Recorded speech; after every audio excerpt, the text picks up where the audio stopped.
May 30 Chinese drug lords na napatay sa Davao Penal Colony. Are you willing to take accountability and responsibility also for this? Wala na ako niyan, ma'am. Nandito na ako sa Maynila. So, you are saying no. Oh, well, kung gusto mo isali yan, idagdag mo na, okay lang. How about the death of General Barayuga, the PSCSO Secretary? Are you willing to take full legal responsibility for this? I do not kill generals. The death of Mayor Aldong Parohinog and the 15 others in Osamis City, are you taking full responsibility on this? Hindi ako nagpapatay ng mga mayor, ma'am. The death of Mayor Espinosa of Albuera Leyte, are you taking full responsibility on this? Hindi, ma'am. That is my birthplace. The death of Tony Halili in Tanawan City. Malayo yan siya sa akin, ma'am. The death of Mayor Perez of Los Baños. Lalo na. Ibalik ko po dun sa una niyong sinabi. If you are denying all this, alin po yung tinutukoy niyo when you said you are taking full legal responsibility to all the victims of war on drugs, both legal and illegal? Yes.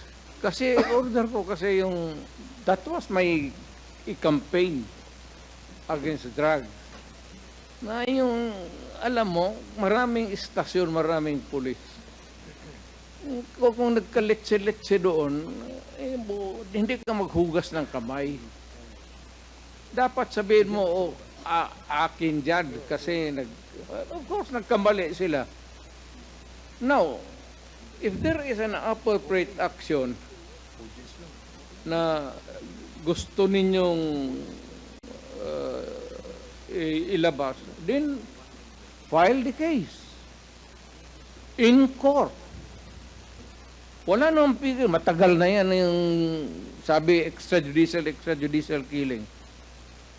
I am challenging anybody or everybody who makes the accusation, whether it is really true or not, it may be true, file the case in court because may korte tayo. And even if I will admit na totoo yan, you have to go to court because I will make the admission there again. Are you saying, Mr. President, that when you go to court, you're willing to admit also your accountability for all the deaths during the war on drugs? Of course, may abogado man ako, ma'am. Kung ano sabihin ng abogado ko, sunod ako. I hope that everything that you said before the Quad can be reduced in writing so that truly we can believe that you're taking full legal responsibility to all the victims of war on drugs, both legal and illegal, because as lawyers we believe that by extrajudicial confession, we have to put that in writing, Mr. President. Totoo yan, ma'am. I ordered the campaign against drugs. Hindi ako it's a policy of government or of the president. Hindi ako maghugas ng kamay.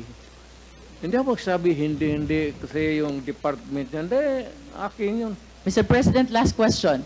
If one of these days the ICC will come, will you voluntarily submit yourself? Sipain ko pa sila, ma'am. But you said a while ago that if somebody will sponsor your fare to the ICC, you will voluntarily submit yourself to their investigation and jurisdiction. Yes. Pero kung sila magpunta dito, sipain ko. But will you confirm that you are willing to submit Oh. voluntarily yourself to ICC? Punta ko doon, sipain ko rin sila.